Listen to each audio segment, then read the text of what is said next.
నమస్తే అన్న, అందరికీ నమస్కారం.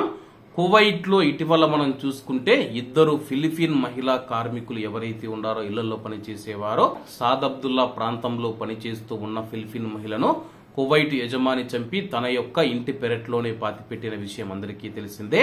అలాగే ఆల్ కబ్దు ప్రాంతంలో మనం చూసుకుంటే ముగ్గురు ఇంట్లో పనిచేసే మహిళలు చనిపోయారు.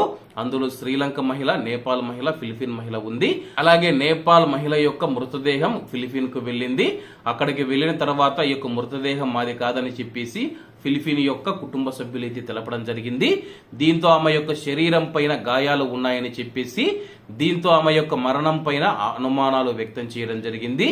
దీంతో ప్రస్తుతం కువైట్ ప్రభుత్వానికి, కువైట్ దేశానికి ఫిలిపిన్ దేశం మరొకసారి పెద్ద షాక్ ఇవ్వనున్నట్లు తెలుస్తూ ఉంది.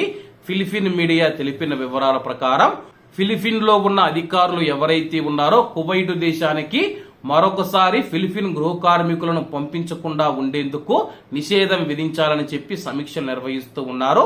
ప్రస్తుతం కువైట్ లో మనం చూసుకుంటే 2,15,000 మంది ఫిలిపిన్ గృహ కార్మికులు పనిచేస్తూ ఉన్నారు. అలాగే రోజు రోజుకు ఫిలిపిన్ గృహ కార్మికుల మీద నేరాలు పెరిగిపోతూ ఉన్నాయి. అత్యాచారాలు చేస్తూ ఉన్నారు, చంపివేస్తూ ఉన్నారు. కనీసం సంవత్సరానికి 2-3 ఇటువంటి కేసులు వస్తూ ఉన్న నేపథ్యంలో చాలా మంది ఫిలిపిన్ కార్మికులు కూడా కువైట్ కు రావాలంటే భయపడుతూ ఉన్నారు. దీనిపైన మేము ప్రస్తుతం అయితే అధ్యయనం చేస్తూ ఉన్నాము. సంబంధిత అధికారులందరూ కూర్చొని సమావేశం నిర్వహించి కువైట్ దేశానికి మరొకసారి ఫిలిపిన్ గృహ కార్మికులను పంపించకుండా నిషేధం విధించాలని చెప్పేసి భావిస్తూ ఉన్నారు. ఇదే నిజమైతే కానీ కువైట్ దేశంలో రాబోయే రోజుల్లో రంజాన్ ఉంది కాబట్టి కువైట్ ప్రజలు ఇబ్బంది పడే అవకాశం ఉంది. దీన్ని కువైట్ ప్రభుత్వ అధికారులు ఏ విధంగా డీల్ చేస్తారో వేచి చూడాల్సి ఉంది.